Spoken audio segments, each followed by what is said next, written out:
Всем здравия! Сегодняшняя тема – марки. Как их клеить, как их использовать и для чего нужно приглашать марку.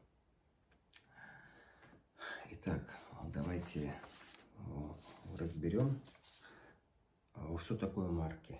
Марка – это в первую очередь это платежный инструмент.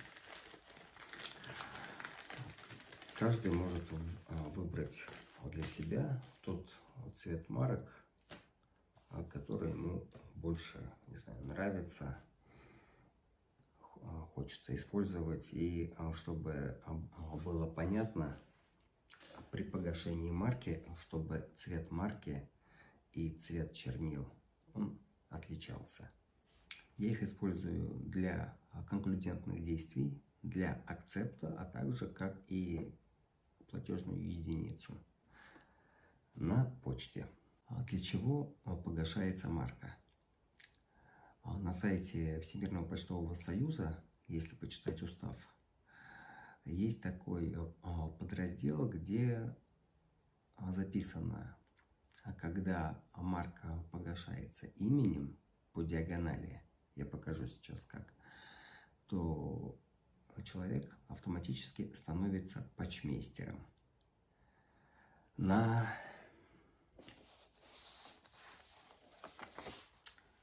конвертах, которые продает АО Почта России, вот такие, либо вот такие, там, где уже есть какие-то обозначения, я их обычно не использую. Я использую только чистые конверты, чтобы можно было заполнить его самому.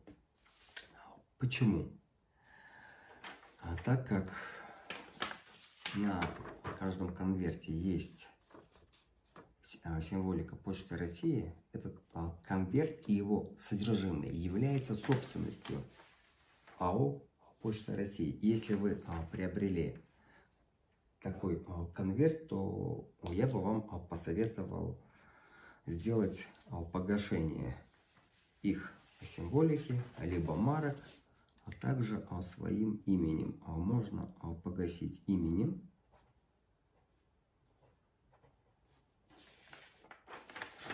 Вот так.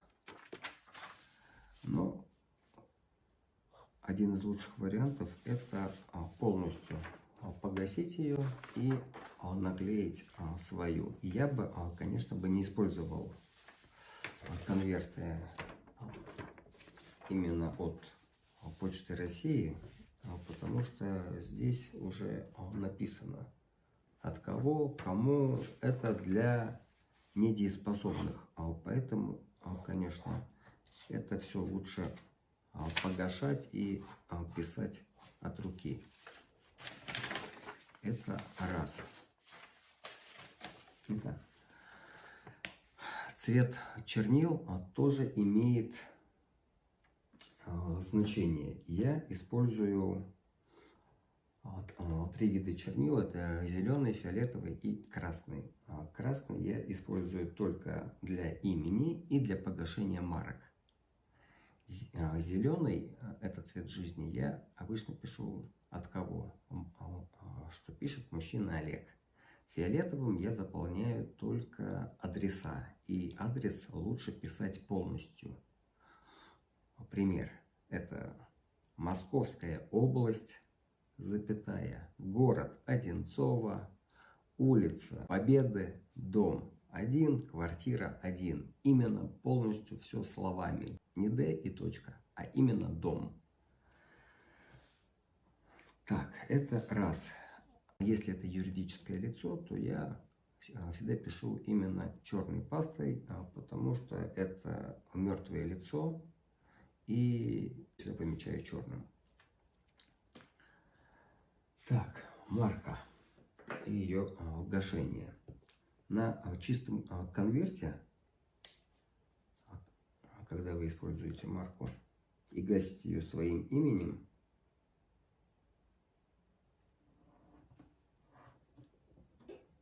конверт и его содержимое становятся вашей собственностью. Не возвратить конверт вам они просто не имеют права. погашается марка своим именем по диагонали, чтобы буквы слегка выходили за рамки марки. То есть, чтобы с этой и с этой стороны именно буквы залазили на конверт. Это первое. Второе. Когда вы покупаете пустой конверт, здесь тоже есть, кем это изготовлено, ООО. Я, опять же, советую всегда гасить эти надписи двумя параллельными линиями, желательно красной пастой, а лучше чернилами, как это делаю я. Когда вы используете письмо, так как мы находимся все в морском праве, морское право — это оферты, предложения и акцепты. Я посоветовал бы, сейчас мы достанем марочку, также акцептовать документ маркой и подписью.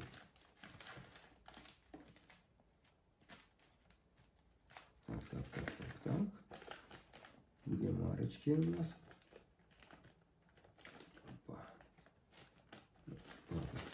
Давайте возьмем 5-рублевую. А также в конце, когда вы составили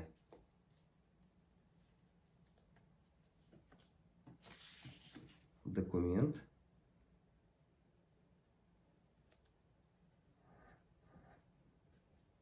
я клею марку, акцептую этот вексель и также погашаю его своим именем.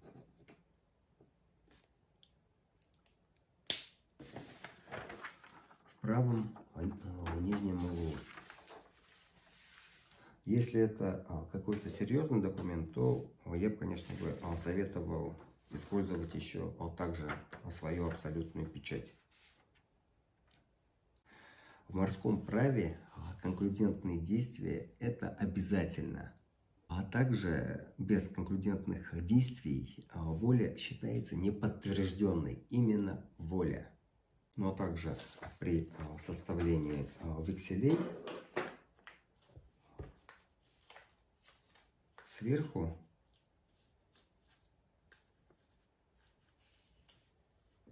пишется векселедатель. Под этим видео я оставлю ссылку на вексельное право, где можно это все прочитать.